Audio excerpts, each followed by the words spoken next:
Welcome to the Root of Power podcast, where I teach you how to chase your joy, find alignment, and create a life and a business that you love, using actionable methods, interviews, and inspiring stories from people who know that true freedom is found within. I'm your host, your always hype woman and sometimes ass kicker, Amanda Chills, and I am so proud of you for choosing to step into your power. Come along, we've got dreams to build.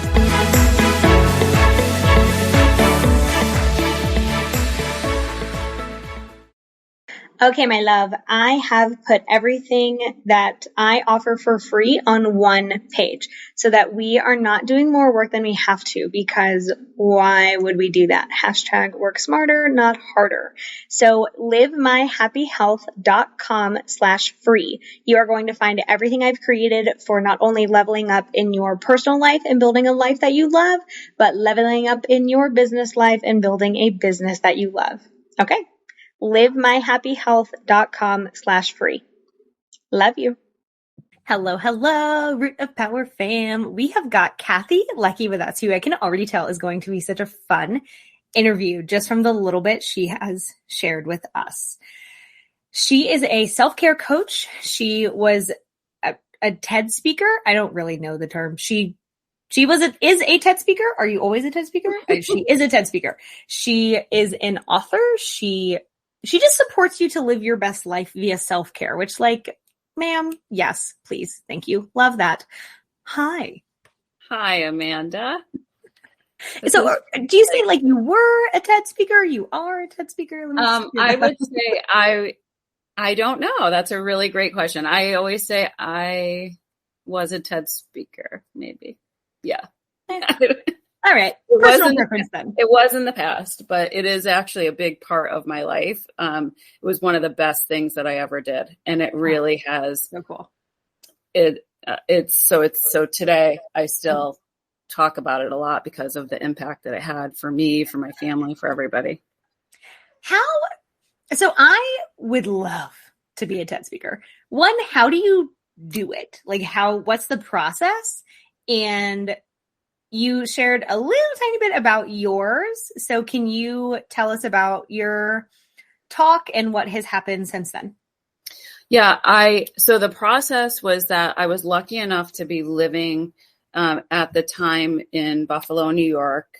At that time, I wouldn't have said I was lucky enough to be living there because we had moved there because some stuff had happened and we moved back there to be closer to my family. But I was lucky enough that while we were there, I found this opportunity. I think it was probably on Facebook talking about an upcoming TED. So I sent an application in. It was a video application. They called me back and they said that they wanted to meet with me. And I originally applied for my 10-year-old, at the time he was 10 years old, my son, to do the TED Talk because he had started this whole we had actually started like a nonprofit for young kids his age, him and my two daughters, to do all of these give back projects in the community around the world. And it was really fun. It was really cool. He was traveling around to Rotary clubs and raising all kinds of money and awareness. Hell yeah. And so I wanted him to go up on the stage and talk about how at 8 years old, that he had really made this impact. Yeah. So I sat down with the team and I told them the story and how my daughters had gotten involved with their own charities. And they did the typical thing. They were like, your family's so amazing. You're such an amazing mom. And I'm like, yeah. And then I started to tear up and I said, you have no idea what we're going through right now. And obviously, they didn't. They asked, and I said that my now ex-husband was just about to be leaving for jail, for federal prison. And so this woman leaned over to me. She grabbed my hand and she said, you have something that you need to say. And so it turned into me. The day he left for prison, I started writing my speech. And 2 weeks after he left, I was on the stage giving it with my kids in the audience. How scary was that? It was, I didn't think I could do it. Yeah. while I, up until the moment I got on the stage, I didn't think I could do it. I just knew that I had to. I knew I had to share the message. And the message was that it was what I just told you. Like, I came in here to tell everybody how amazing we are. Mm-hmm. But at the same time, we're going through this. And so we're still, great people and like good people. Yeah. But we're also going through this really unusual set of circumstances, and we're not going to hide it. We're not going to be, we had friends who wanted to tell their kids that he was in Europe, and my kids being in the audience that day knew that from that point on, it was not a secret, right. And they didn't have to feel shame and like they were hiding something from people when we met them, So, so it was really, so the TED Talk was really about perspective, keeping our perspective, and how we were going to show up in the world. At first I was the complete victim. I like dressed like, I just looked like I was a train wreck, because that's how I felt. And because life was, it was time. Yeah. Like I can't imagine having children, and then you were still married at the time that he went to prison. We were, and we had raised our kids in Connecticut, and we lived in this beautiful little town, and we were really involved in the community, and we had a really beautiful life. Yeah. And when one day we came home and the FBI had left their card in our front door, and we were gone in 2 weeks. We packed everything up, said goodbye to everybody we knew. Wow. Took them. It was actually during the summer, so they weren't in school, but we left. We got to Buffalo. We had a place to stay, luckily, and we got them into the schools there. So there were all kinds of losses and transitions, and my now ex and I both lost our jobs in the when we lost the company. Yeah. So we had no source of income. I had to completely, I was a teacher for years. I left teaching and went into business with him for years while we were raising the kids. And I couldn't go back to teaching. I didn't want to go back to business. And so I ended up getting into sales. I sold yellow page ads in Buffalo. Oh, wow. Gotta remember the yellow pages. Well, in Buffalo, the book is still big. You can still buy a double truck at a reasonable rate. So I mean, like, we could spend talk about like your life turning upside down. Yeah, I mean, everything was turned upside down. We lost our cars, were repossessed. We left our family home, which in Connecticut, which was foreclosed on, so we never went back there. I had to start a brand new career. Our kids were still in prison. He's not. We were in Buffalo for 4 years. The first year he was the investigation. The second year, it takes a long time. Talk about train. Like I kept saying, I feel like I'm watching the train crash, but I don't know how bad the damage is going to be. Yeah. That's how it felt. It was like knowing that this impending doom was coming, but we didn't know, because when the investigation happened, we didn't know if he was going to be charged or what he would be charged with. We had no idea. So there was all this uncertainty. Yeah. And then they did charge him. And then it took a year for the sentencing. Wow. And then he was sentenced. 3 months later, he left for prison, and he was there for a year and a month. But when he was done, he came back to Buffalo, and he was in Pennsylvania in prison. He came back to Buffalo, and he went to a halfway house, or whatever you would call it. He couldn't come home. So now he's in the same city as us, but we can't see him. He can't come to games. He can't.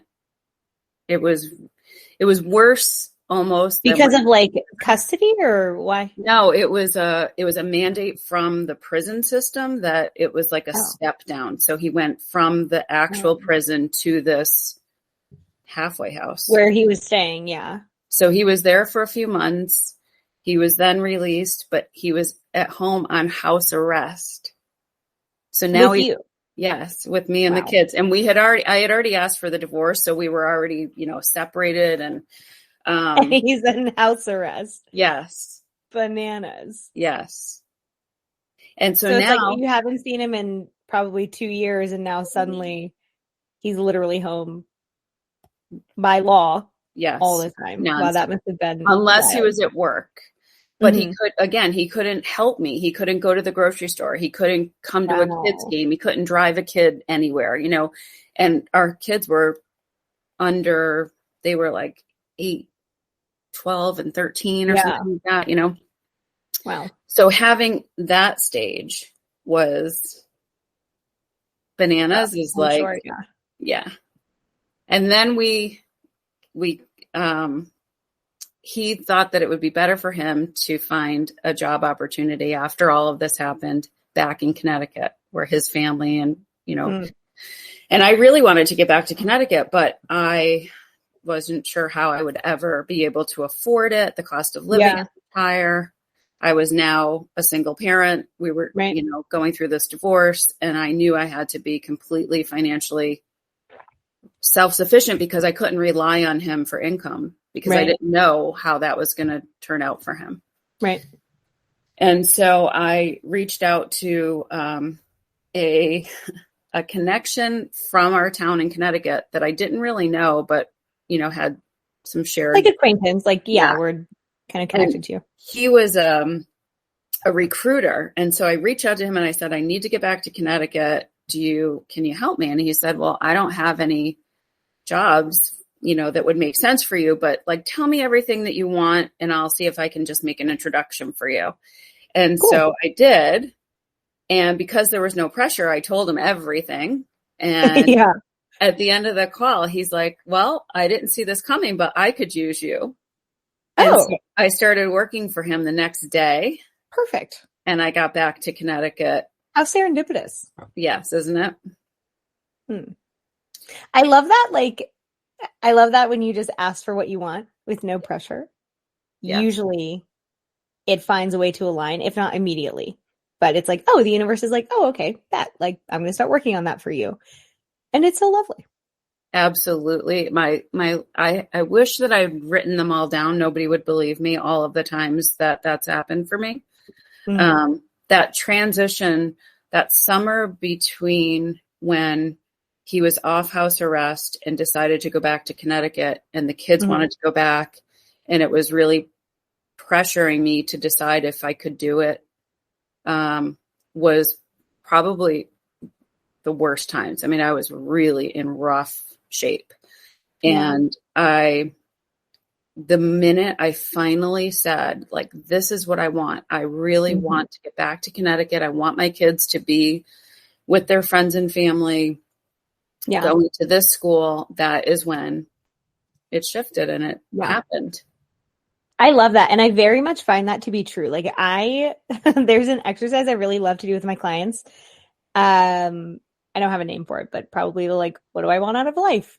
Exercise. And I can't tell you how much they struggle with it. Now, granted, I'm working with clients who have trauma histories and things like that. So then trauma trains you to never look to the future or ask for what you want because you always get let down, all those things. So once we start healing that, and I'm like, okay, now we're in a spot to be like, what do you actually want? And we go category by category. What kind of partner do you want if you want a partner? What are they like? How specific can you get? What kind of job do you want? If you don't know what kind of job, what kind of characteristics in this job do you want? Where do you want to live? Tell me about the animals you have, or tell me about the animals you don't have. And it's once you know where you're going, it's enough when people start to say, I don't want this. Okay, great. That's enough to start. Walking away from something is still a direction. But eventually we need to be specific, exactly like you're saying, because otherwise, how do you know what you're going towards? Right. So the more specific you get down to this school, this neighborhood, this is the house I want. the more the universe just starts conspiring for you. And it's like, okay, you say you want these things. Absolutely. I got you. Every time. I love And that place in the middle before you make that commitment is so stressful. That's the worst. Yeah, it is. It's like you can't stop thinking about it, and you feel like you're banging your head against the wall trying to like figure it out. When if you just really get quiet and actually commit to what you really want, even if you don't know how you're going to get it. Yeah. Because I knew I wanted to go back. I didn't know if I was going to have a job. I didn't know if I could afford it. So yeah, I love that. Like, hold the vision and be open to the process. Or, I heard it once is like, be stubborn about the results, but flexible about the methods. I like that. Like, whatever works. Yeah. I love that. So how did you get into the work that you're in now, like into coaching? So when we got back to Connecticut, well, from the point when I asked for the divorce, up until it was about 5 years after that, so during that whole time, I was like very strong on the outside. Everybody used to say to me, like, I don't know how you're, I don't know how you're doing it. I have no other choice. I have children to keep alive. Yeah. And I was like, I feel like I'm dying on the inside every day. Yeah. I don't know how I'm doing it. And so I got us back to Connecticut. I was just kind of doing my thing, but the whole time, my real goal was to find another husband. Okay. I was really, I loved my family. I loved being a wife. I wanted to, in my unhealthy thinking, I wanted to fix my family. Oh, yeah. I wanted to fix everything by finding, a new husband. And so, because that was definitely the issue. Right. Exactly. Right. My problem is I didn't have a husband. That's totally it. Yes.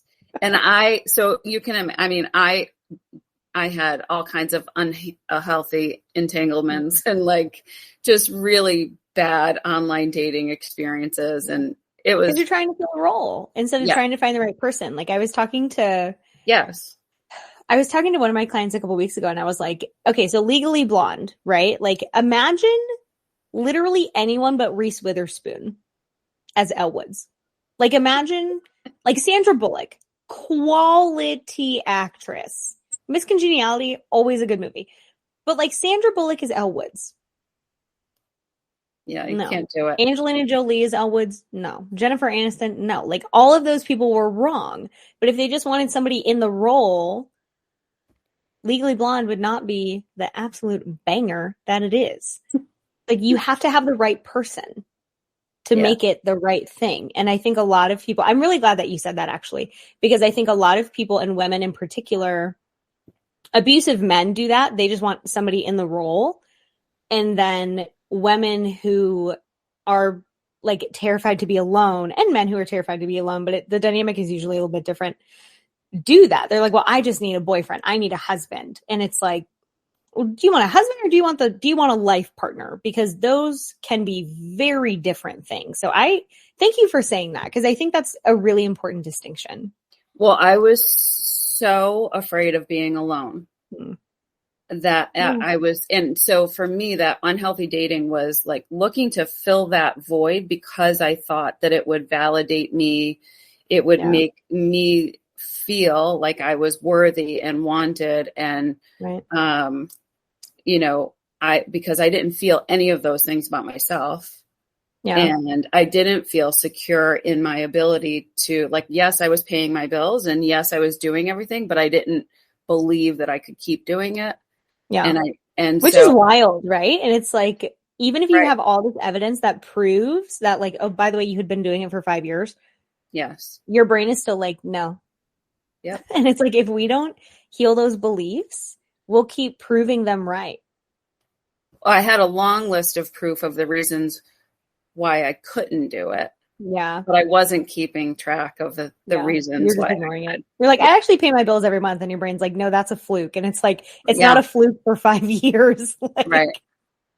Oh, so I love that we're on this topic. I finally met somebody like the best story. You know, I saw him in the gym, but I met him in the grocery store, and we had this great connection. Like our kids were around the same ages. We got them together. Everybody was happy. We went on family vacation. He was sending me flowers. Like I went away for a weekend and I came back and he had put a new grill in my backyard, like put together a new grill in my backyard. Oh, girl, I need my man to step it up. Yeah, exactly. Right. And then all of a sudden, it turned. Ooh. And I found out that he was an extreme, and this was like a 6-month beginning to end relationship. Mm-hmm. He was extremely toxic, and I'm not a therapist, but I can say that he exhibited many. He was like love bombing. Yeah, it was love bombing. Yeah. For people that don't know what that is, if they never heard the term, it's where someone comes on way too strong in order to like build that like false attachment. So just for people who've never heard that term. But that's what I wanted. I wanted somebody to come on strong, like sweep me off my feet, fill all the, buy me things, tell me I'm beautiful, I needed all of validate, that. Validate. Oh my God. I wanted my family. Yeah. Because I knew at the time there were things I didn't like. There were things that didn't make sense. There were things that he said that I ignored, because I wanted it so badly. So when that finally broke off and came to a head and it was really ugly, I fell apart. Mm-hmm. And it just, I was destroyed by it because it shattered my sense of like trusting myself. Mm-hmm. How could I have not? And made me question, like, why am I choosing all of these unhealthy relationships? And why do I need all of his validation? And why do I need all this stuff? So I started. What a breakthrough. Oh my God. It was terrifying because I could see it. It was terrifying because now I could see how I was like playing a role. I was part of it. Yeah. I made these choices. I looked away from the red flags. I ignored things. I didn't speak up for myself, all these things. So I started doing some, research on narcissism and the relationship to codependency and love addiction. And it made a lot of sense to me. So I kept, I would read like all these books and I'd read the first few chapters and I'd identify with it. But then when it got to the healing part, I'd like close it up and go to the next book. and I didn't even believe it was possible for me to change. I'm like, I'm 50 years old and I've been this way for so long. How could I possibly change? So anyway, the healing from codependency, which is what I finally like embraced Good for you. To understand and heal from, is what has changed my life. Oh yeah. Every single way. My relationships with my kids are better. My relationship with money is better. My relationship with food and people. And I did have a healthy relationship. And so when I had somebody who's a therapist that specializes in toxic relationships, and he asked me if I would do some coaching. And I said, I don't want it to be on the narcissism and the toxicity. I want it to be on the healing. Mm-hmm. And so that's how I started coaching. Amazing. Yeah. And that's really a better space anyway, right? Because like narcissists don't want to change. Right. Well, yeah. And they don't think anything is wrong. And focusing on what's bad in your relationship isn't helping you move along either. It's in taking the responsibility and getting rid of the denial and trusting yourself enough to be able to see the truth and what's happening. Which is a skill set. Like I can't tell you. So I, as a therapist, am not for everyone. No one is, right? Like you're not for everyone, I'm not for everyone. But like one of the reasons is because I refuse to lie to clients and I refuse to let them lie. Yes. And I'm not super nice about. I'm not like a sugarcoaty person anyway, but I'm very like, you fucking choose this. You choose this. Like I have a client who I've worked with for a couple years, and we spent probably a year of me going, you choose this. So either embrace it wholeheartedly. Yes. This is the person you want. They abuse you. They're cruel. They mistreat you. They don't give a shit about you. Okay, let's just call that what it is. Like, but this is your choice. You have a role to play. Not that it's your fault, right? I think it's a very fine line, and I'm sure that you run into this. Like, yes. There's a narrative in codependency that I wish would burn and die. That is, you attract what you, oh God, what is it? It's something like you attract these people, you attract these abusers, right? And it's like, victim blaming, please get out of here. Like, that makes me so angry. Or like your vibe attracts your tribe or whatever. So anyway, it gets very, very victim blaming. And I'm sure you have a lot of, do you primarily work with women?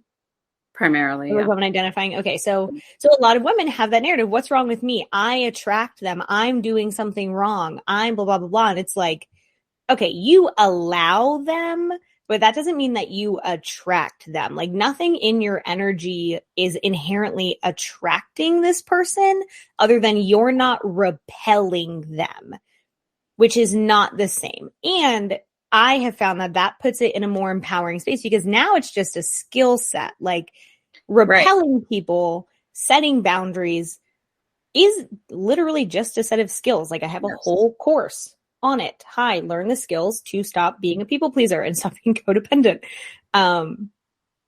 Because they're just skill sets. Like people who are abusive, people who benefit from codependent relationships is never the person who feels bad in the codependent relationship. It's not the women that you work with, right? They feel awful. It feels bad, but we justify because we don't want to be alone, because we're scared of the consequences, whatever. But like the person who actually benefits from it, they're not picky. They'll put anybody in the Elle Woods role. They don't care if it's a good movie. They're not looking for Legally Blonde to be a banger. They just want it to exist. Yes. So we have to be picky. And I think that's so much more empowering. And I love that you're in that space. And the reason that you chose to speak on healing codependency is because it's infinitely more empowering to talk to the person being mistreated, being abused, than it is to talk to the abuser. They don't care. Why would they change? They benefit from it. If I let somebody rob my house every day, they ain't going to stop robbing my house just because they suddenly grow a conscience. I have to lock my doors. So I'm not going to be like, you should really stop robbing my house. Like, that's just really bad. They're like, yeah, I DGAF. Like, so I love that you take that stand because it's much, much, much more empowering, and it actually makes an impact. Like, why can't I talk? Okay. Like the women that you see, I imagine, like, can you tell us where they start and where they end? Because I do think a lot of people who listen to this podcast and like who just exist are where you were, where they're like, well, it's not possible. It's too hard. I don't think I can do it. Oh my God, I'm going to have to give up my whole life. And they don't see what's on the other side, which is everything they've ever wanted. So like, where do people start when they typically come to you? And where did you start?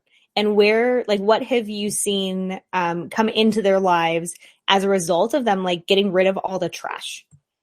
And sometimes humans are trash. Well, you just described it perfectly. Is they come in without any hope at all. They don't believe. Well, they believe that they're broken. I used to say that all the time, that I'm broken. Yeah, and you're not. And I'm not, and I never have been. And I teach them the power of our words. Especially the I am phrases that we use all the time.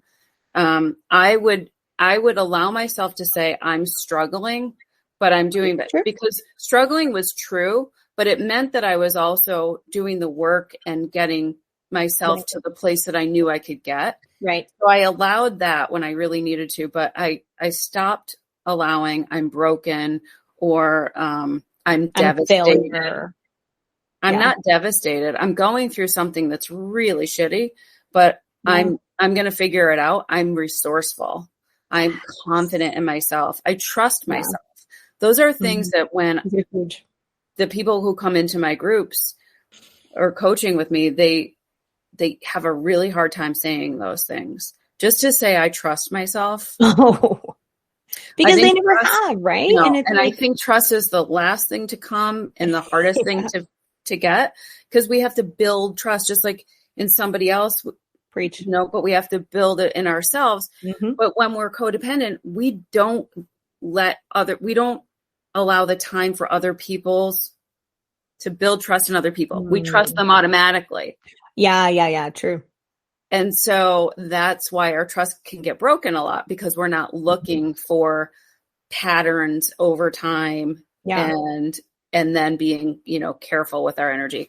And the boundary, what you said about the boundaries is they're shocked when I say that boundaries are their responsibility. My favorite phrase is, well, why don't they just do this? And I'm like, they don't have to. Right. It's not, the boundary isn't about what you're making them do. It's what you're saying you're going to do. If you call me after 9:00, I'm not going to answer the phone. Right. It's my responsibility not to answer the phone. They can call all they want. That's on them.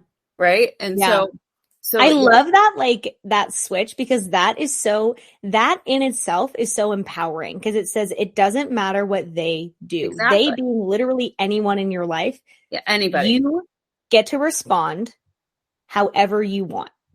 Yes. However you want. Like, it doesn't matter what other people do. Stop trying to wish they were better, right? And then it comes the honesty piece, like, stop wishing people were better and just treat them as they are. I say all the time, like, don't treat a bear like a puppy. Okay, I'm not letting a bear live in my house because it will maul me to death. I will die. Like, it's not a puppy. So don't treat an abuser like a puppy. They're not. They're a bear. And a bear does what a bear does. I'm not trying to train a bear. I'm just not getting close enough to where it can, like, literally rip my chest open. But then people are like, oh, such a sweet puppy. And it's like, bitch, you're going to die. Right. And I'm like, I'm so shocked. It's been through, a lot of people come in and they're staying in relationships because their partner has been through their own traumas. And so they feel bad for them, because in codependency, we like to fix people. We like to save people. You want to teach them that love is kind and love is enough, and you can save them. Yes. And we'll be the person that never hurts them. We would never cheat on them like everybody else did. We would never let them down like everybody else did. We would never. Meanwhile, they let you down all the time. Right. Yeah. So they come in without any hope. They come in not understanding that the true issues are not being connected to themselves and trusting themselves and listening to themselves. Yes. And when they leave, which is what one of the things that I love the most about healing from codependency is that if you're really in it and you're really interested in it, and you're willing to do, some very simple things, that it doesn't take that long to see. No, God, it doesn't. And change. Like, it could be a week, it could be a couple weeks, it could be a couple months. It really doesn't take that long once you start to practice it. And it's simple stuff like using your breath or, finding out what makes you happy. It's simple, but it's just not easy because we're not used to it. Oh, you are stupid good. Keep talking. Well, you said something earlier about what I say a lot is that it's not that, I don't remember, I'm mixing things up here that we said, but it's not that we're broken or in our, that like codependency. Somebody said they were diagnosed with codependency.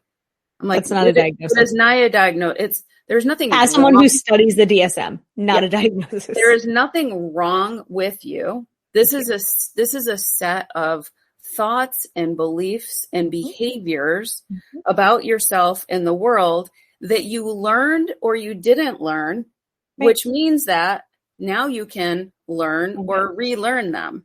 Thank you. And yeah, you're right. And I think like I use the framework of skills a lot because it removes the personal, right? Like literally you just like, if you want to be good at the piano, you have to practice the piano. If you want to be good at setting boundaries, you have to practice setting boundaries. If you want to learn to listen to your intuition, that is a skill set.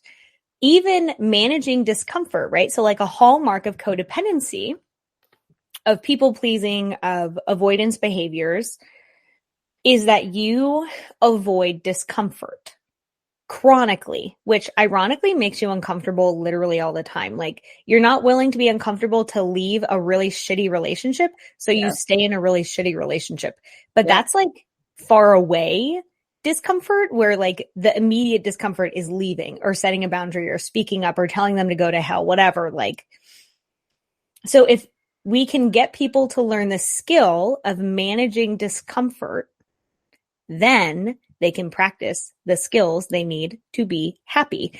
And it's like, life is quite simple. Being happy is quite simple. Do the hard things so that your life is easy, instead of avoiding the hard things, which then makes your life hard.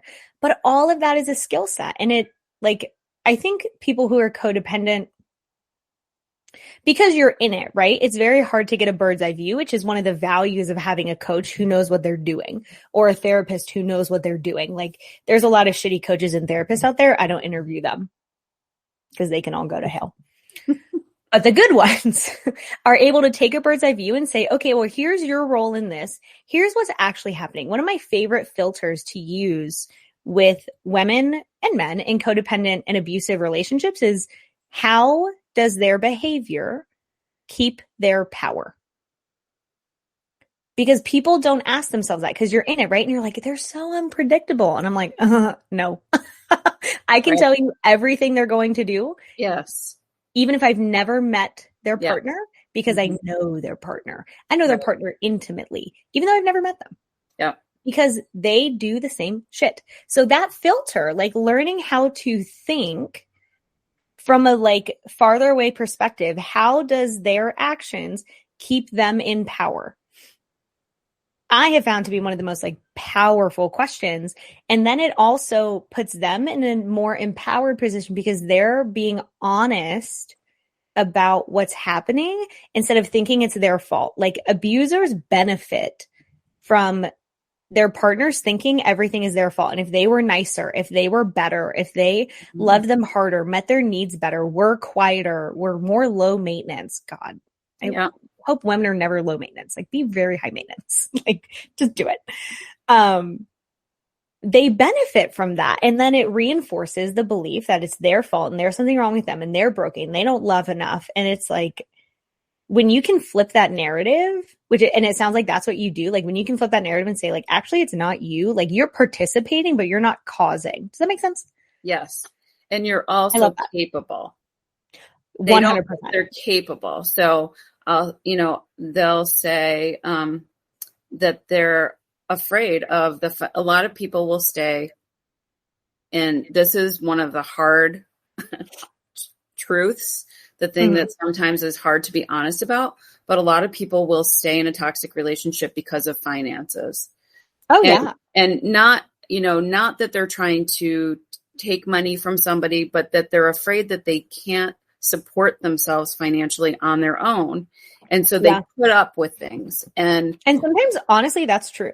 It is. And that's a hard barrier. True. And it's hard to admit that, to say, I'm saying my kids are in this toxic home because I'm here for the money is a hard thing to say. Yeah. But what it really says is that they don't think that they're capable of either making the money that they need or figuring out the resources. Like, maybe you have to sleep in your mother's basement for 6 months while you save some money.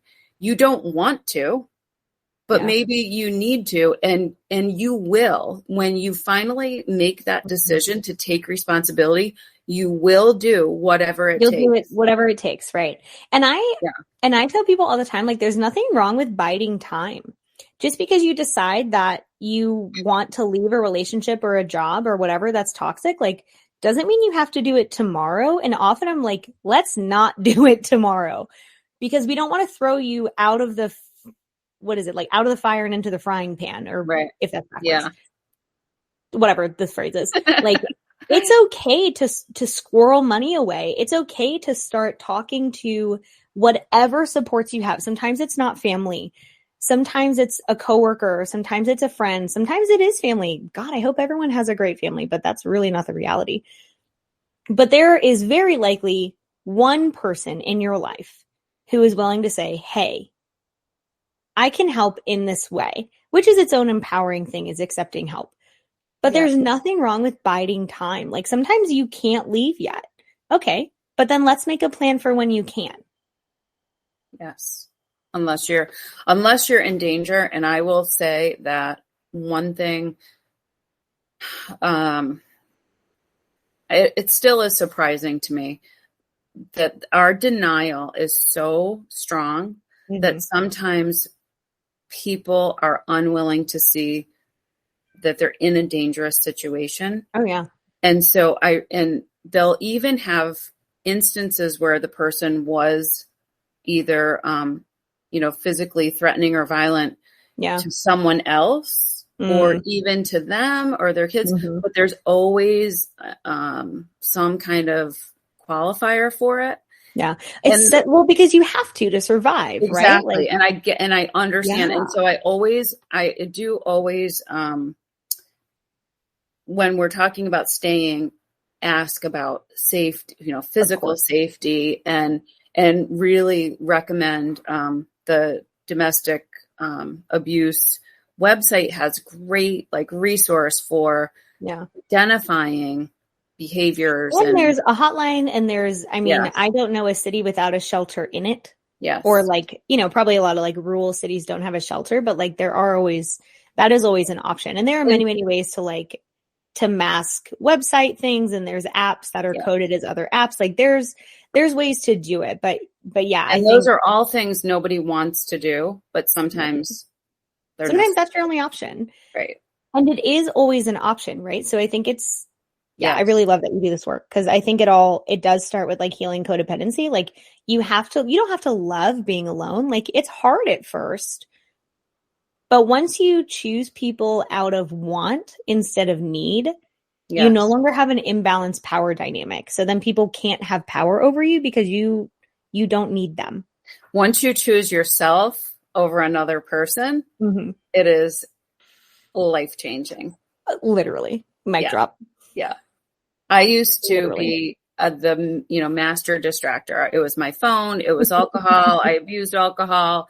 It was working. I still work several jobs. It's being distracted in anything that I could do other than just be alone. I could not. The thought of it made me anxious.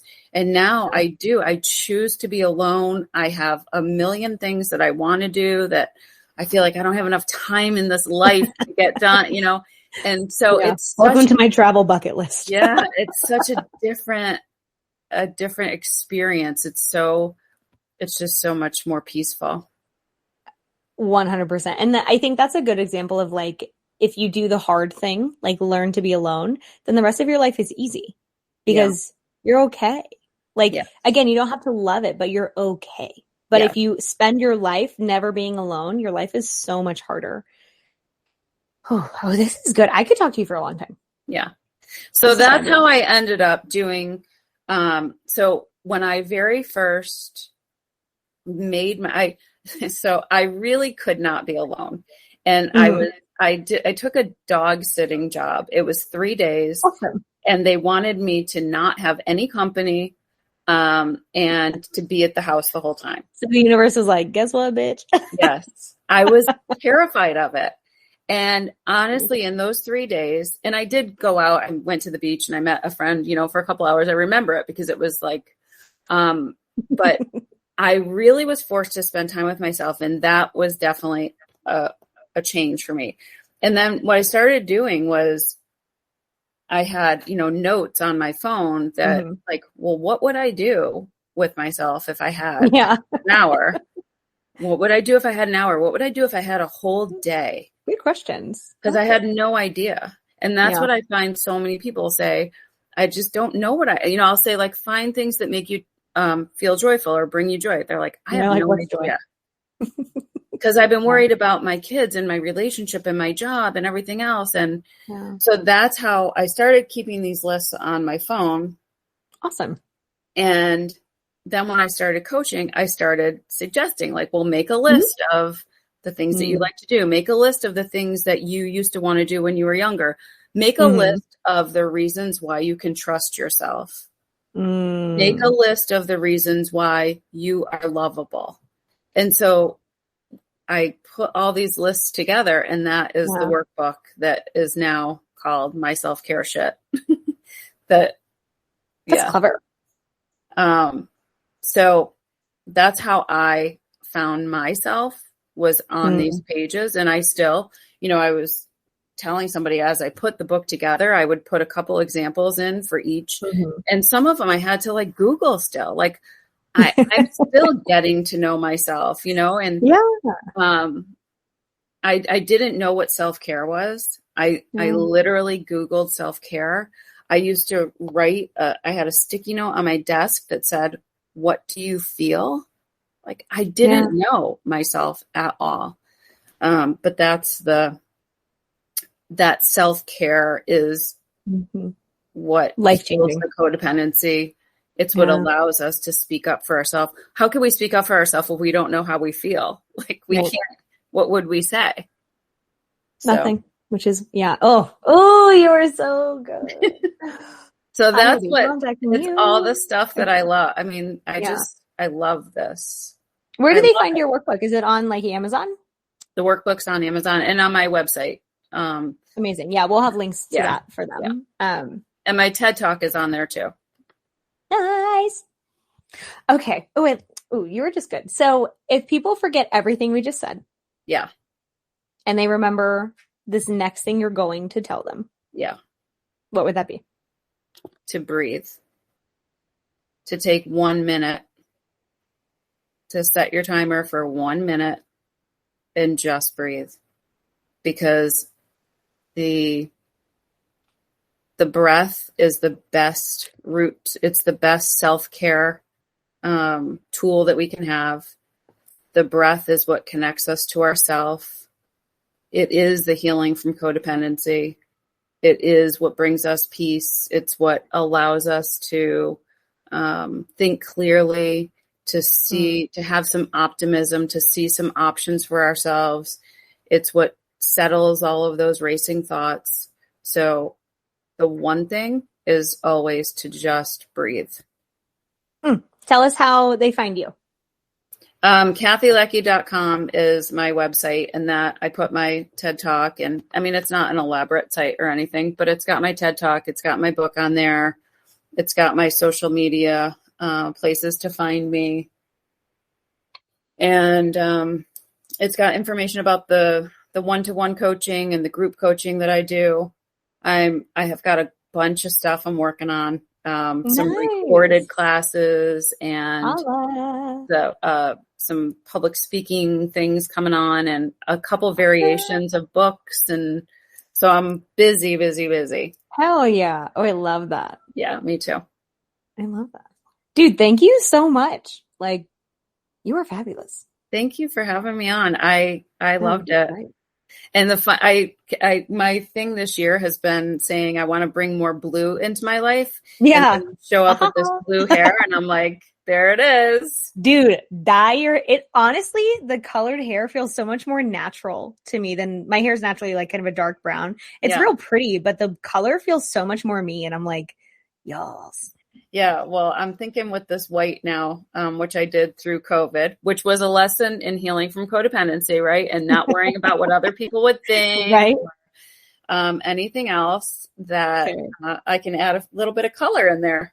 Yeah, at some point. Why not? I love it. I just do my whole head, and I'm like, I'm just too lazy to do like highlights and keep it up with it. So I'm like, man, we just do the whole head. Yeah. No, but thank you for having me on. I love talking about this stuff, and I love having like just a regular conversation and not a kind of structured interview. And I find that they flow better. Like I always like to be delighted where I end up. So I'm like, We Yeah. just float. We always end up in a good spot. No, really great. Thank you.